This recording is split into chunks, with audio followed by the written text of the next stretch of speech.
Do you ever feel like your bike is working against you when it comes to jumping? Well, it definitely can with a full suspension bike unless you give it a proper preload. So this is how to preload and where to use it. What is it?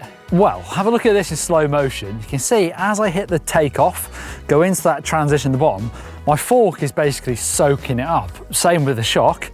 Can't blame it, that's what suspension's there for soaking up bumps.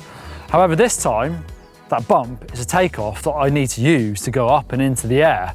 So this gets worse the more travel you've got. So a big downhill bike could probably soak up most of that takeoff. Stop it. You need to basically make your suspension stop soaking up that. And you've guessed it, that is a preload, which is basically squashing the bike into the face so that when you ride in, the bike is already compressed, so it's got nowhere to go. Well, it'll go in a bit more, but basically you've got rid of most of that first part of suspension sucking it up. This all goes back to pumping, just like you pump to make speed. You put your weight into the bike to squash the bike into those transitions on the floor.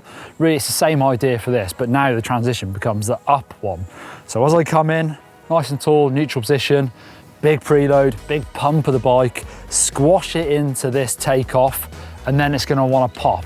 So there's two reasons to do it. You get rid of that initial soaking up, but also it then really wants to rebound. It does feel like you get a nice pop as the wheels take off. The fork and shock rebound as the weight comes off them, and you get that vertical height into the air, which is key for clearing some jumps. All right, but where do I use it? Well, like I've kind of just hinted, you don't always need to use a preload. Sometimes you can just add a bit more speed if you're not clearing the jump. But other times you might not be able to find that speed. You may have exhausted the run up or just can't get enough speed. So you need to add more hang time to the jump to get the height, to get the length, to clear the jump. And how are you going to do that? Correct, you're going to preload. It works really well on dirt jumps when you're pumping the landing of the previous jump for speed and then pumping the next takeoff preload for air, or even in a situation like this where I've got a really good roller there.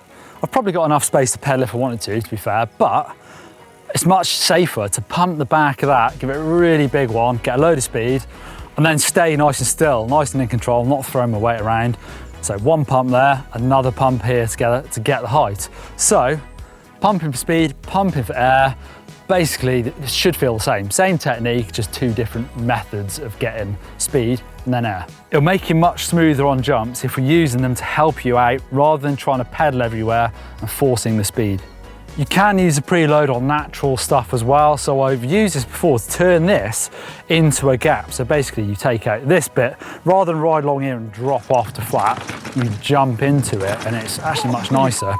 So all I'm doing there is preloading super hard and you can hardly see it, but there's just a bit of an upslope there that I'm using to ping me. So the preload, get a bit of a rise and use that to give me the height.